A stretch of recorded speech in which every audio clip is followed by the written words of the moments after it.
buenas noches. Aunque estamos todavía a 2 años de las próximas elecciones presidenciales, en los últimos días el tema se ha agitado de nuevo y, como siempre, por supuesto, es comidilla en el mundo político ver cómo se empiezan a acomodar en el partidor a quienes ya aspiran a llegar a la Casa de Nariño en el año 2022. Uno de esos nombres que comenzó a sonar en los últimos días es el del senador Iván Marulanda. Doctor Marulanda, muchas gracias por atendernos en Noticias Caracol. Juan Roberto, un gusto estar con ustedes en Noticias Caracol, con su audiencia.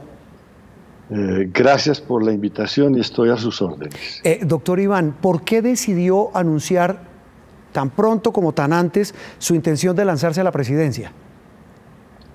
El Partido Verde empieza un proceso de selección de su candidata o de su candidato único a la presidencia, que es un proceso que toma varios meses.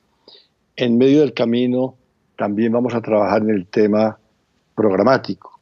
Entonces, era menester empezar desde ya.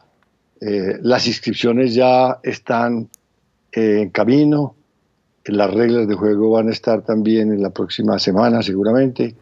Y empieza, repito, un proceso interno de consulta interna que va a llevarnos dentro de un año a tener un candidato o una candidata única del Partido Alianza Verde. Doctora Marulanda, esto es mecánica política, por supuesto, pero un poco para claridad de los televidentes. Usted me corrige, usted renunció al movimiento Compromiso Ciudadano, el que lidera Sergio Fajardo, ¿es así?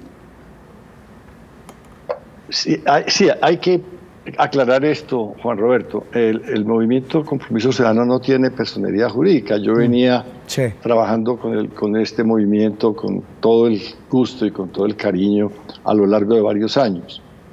En el momento en que yo me inscribí como candidato al Senado de la República por el Partido Alianza Verde, que sí es un partido con personería jurídica, en ese momento acepté el marco jurídico en el cual funcionan los procesos electorales, y ese marco jurídico dice que uno no puede pertenecer sino a un partido político, y desde ese momento automáticamente quedé en el Partido Verde y no quedé en ningún otro partido o movimiento. Por supuesto, conservé unos lazos de amistad y de compañerismo y de cercanía y de cariño con los amigos de Compromiso Ciudadano y con Sergio Fajardo, por supuesto. ¿Eso qué va a implicar a la hora de buscar o de hacer una consulta en ese partido? ¿Va a ser así? ¿La escogencia de ese candidato en la Alianza Verde va a ser por consulta? ¿O se ha hablado del tema? ¿O usted cómo lo ve? ¿Cómo lo ve hacia el futuro?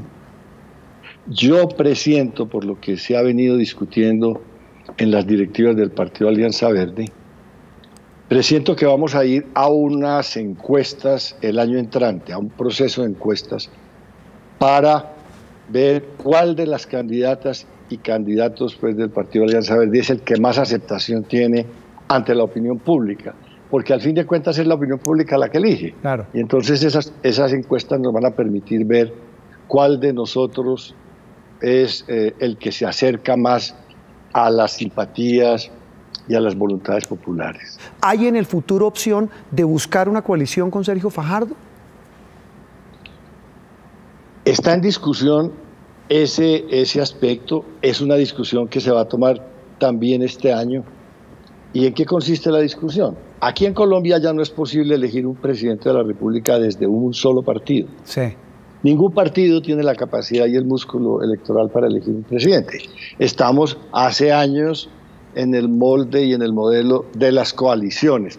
Vamos hacia una coalición. Lo que no sabemos en el Partido Verde es con quién es esa coalición.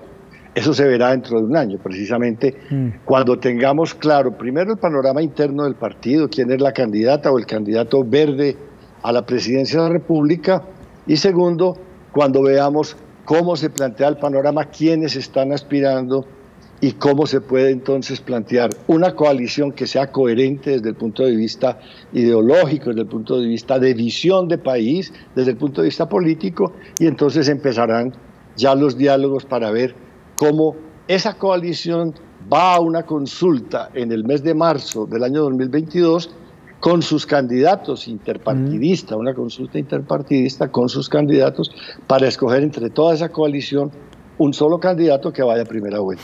El senador Gustavo Petro trinó lo siguiente sobre usted. Dijo, es un buen candidato, debería buscar un gran acuerdo nacional con reformas para hacer transitar a Colombia hacia un país productivo, pacífico y democrático. Buen viento, importante que el Verde, refiriéndose a usted, definiera oficialmente si quiere una consulta con nosotros o no. ¿A usted le suena eso en este momento o todavía muy pronto?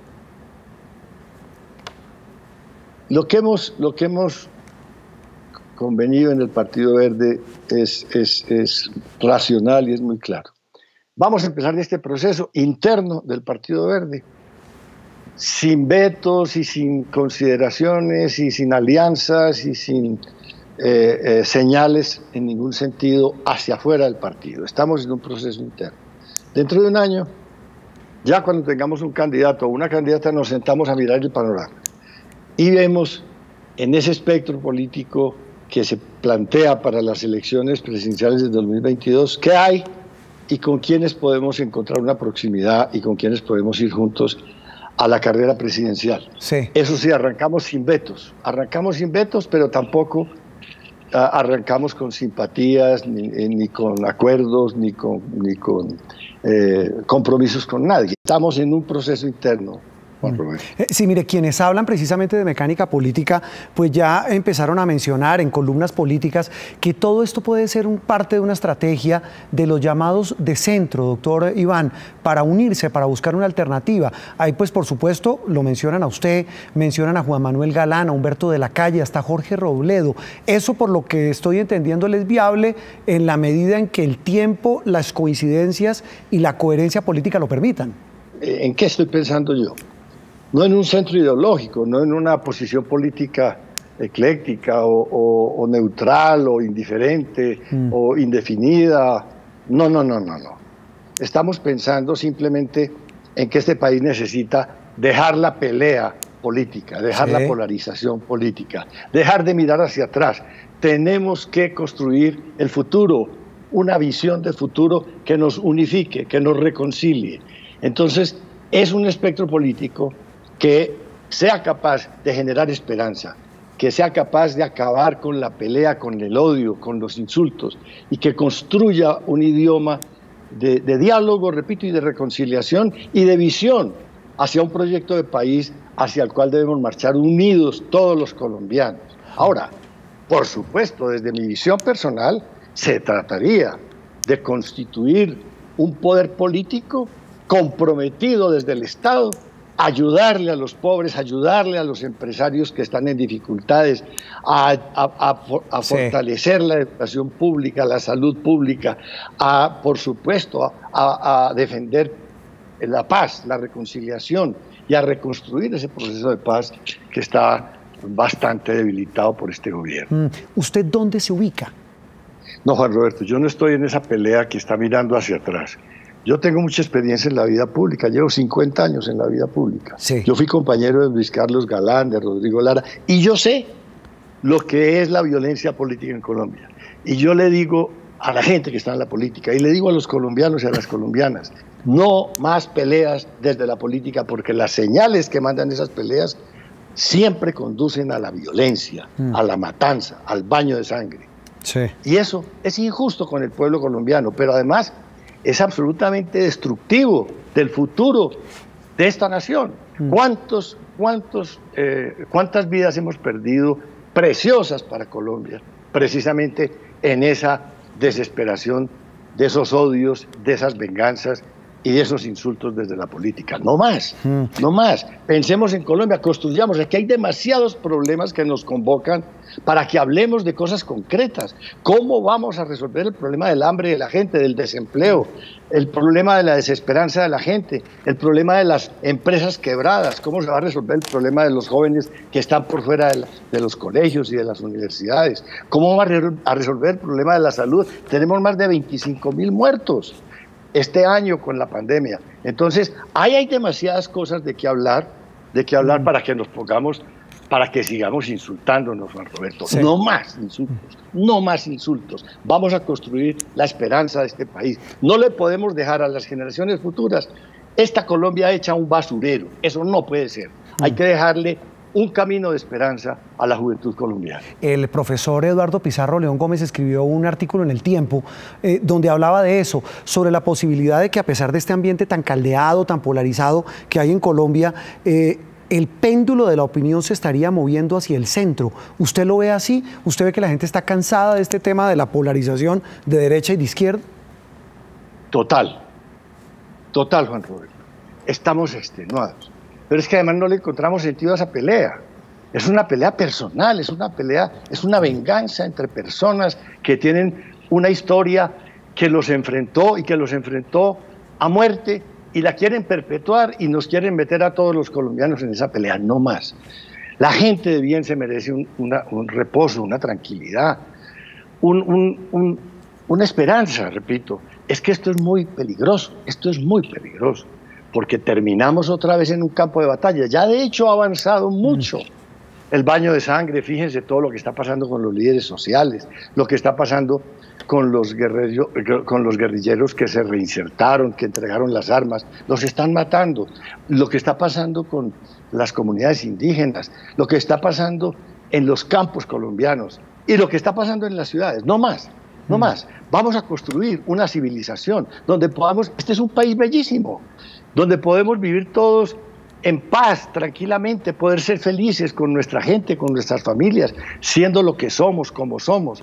No nos traigan más peleas que nos separan, que nos dividen y que nos quitan las posibilidades de trabajo y las posibilidades de estudio. ¿Cuánta plata se está perdiendo en Colombia y cuánta riqueza con esta violencia? Entonces, sí, yo hago parte del cansancio, yo no quiero más esa pelea y no la voy a fomentar. ¿Usted va a basar su campaña, usted va a ser un candidato de oposición al actual gobierno?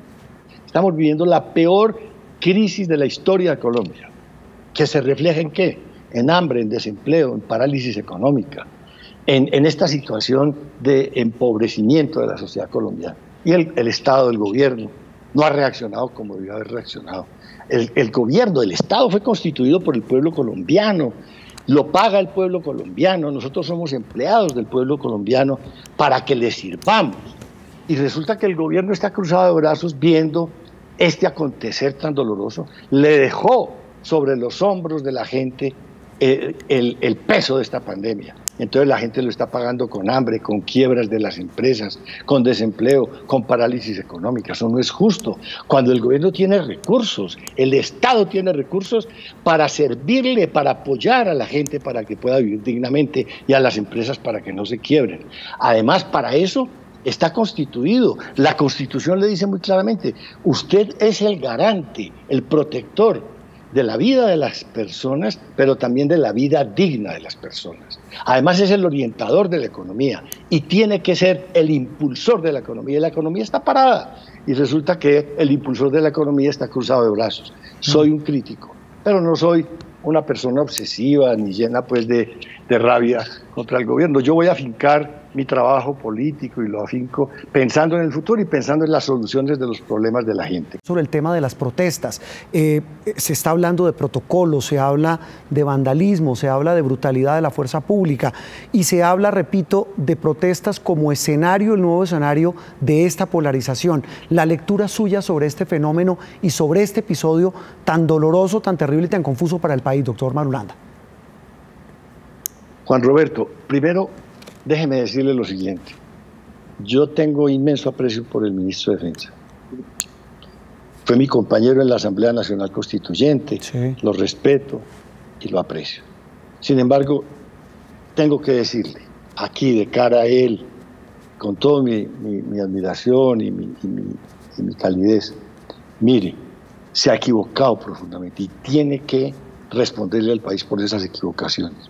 Primero, usted no ha sido, señor ministro, no ha sido lo suficientemente vertical en la detención de la furia de la fuerza pública, del caos con que la fuerza pública está atendiendo esta situación de orden público. Hay que tener una comprensión de la gente, de la situación de la gente. Esto no puede ser que la fuerza pública vaya a arrollar de la manera que lo ha hecho y que lo hizo, por ejemplo, en Bogotá y el 9 y el 10 de septiembre con la población civil. Las calles le pertenecen a la gente, las calles son para protestar también si la gente quiere protestar, por supuesto, en paz. sin destruir, pero protestar, porque es que la voz del pueblo es la que tiene que conducir la conciencia de esta nación. Esta nación le pertenece a la gente y no puede ser que le tiren a la calle una policía rabiosa a acabar con las vidas, a atropellar las libertades, la dignidad de las personas y los derechos de las personas, y a ocupar los espacios de la democracia y de la civilidad por la fuerza de las armas y de la furia armada. Esas armas le pertenecen al pueblo, le pertenecen a la Constitución, le pertenecen al Estado, no le pertenecen a la ira y a la inverecundidad de esas personas. Pues doctor Iván, ha sido un gusto haber conversado con usted, repito, de esta aspiración suya, de este anuncio y de la visión que tiene de lo que hay que hacer en este país con tantas dificultades que tenemos por estos días. Muchas gracias por habernos atendido aquí en Noticias Caracol, doctor Iván Marulanda. Juan Roberto, ha sido un honor estar en Noticias Caracol, estar con usted y con su audiencia. Gracias por la invitación, es usted muy amable.